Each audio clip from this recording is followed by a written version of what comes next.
Kasalanan daw ng pamilya at mga taga-suporta ni FPRRD ang pagtabla ng ICC sa hirit nitong interim release ayon kay ML Party List Representative Laila De Lima.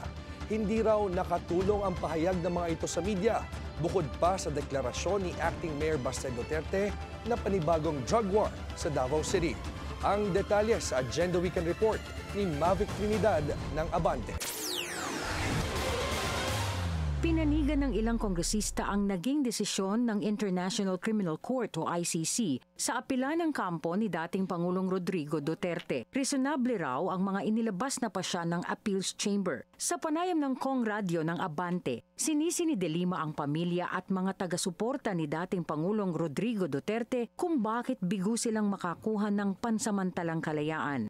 Kasalanan din kasi ng mga supporters at ang pamilya ng dating Pangulo na kung ano-ano kasi mga sinasabi nila.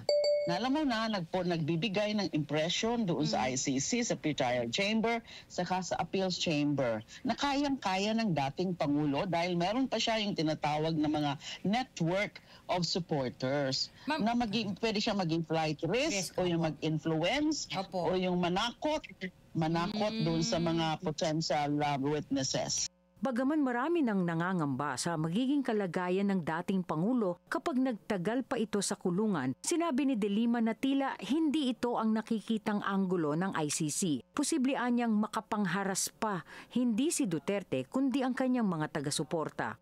Hindi naman ibig sabihin na yung dating Pangulo mismo ang manghaharas, kundi yung pag ano kasi siya, pag nasa labas siya, anumang country yan, mas meron siyang liberty, may freedom siya, na alam mo na yung mag-contact sa kanyang mga tao, yung kanyang mga alipore, yung maka-influensya pa siya. Sila ang mga mag-i-influensya na he can always give instructions and orders. Na he used to be the president before. He is powerful. Marami pa siya ng mga supporters. Yung iba dyan talaga namang mga alam mo na, yung mga they're so loyal to him, yung mga diehard, na they're still capable of creating some trouble.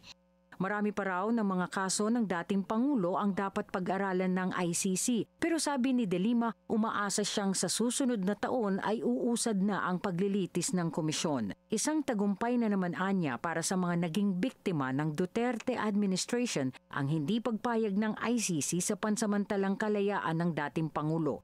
Na he stays there, na hindi magkakaroon ng opportunity na yung flight risk and then yung pag-i-influence, panghaharas ng mga potential witnesses ay this is really a victory. Naniniwala si De Lima na dahil sa pangyayaring ito, kampante ang mga biktima na hindi sila mahaharas habang naghihintay ng hustisya. Para sa Agenda Weekend, Mavic Trinidad, Abante.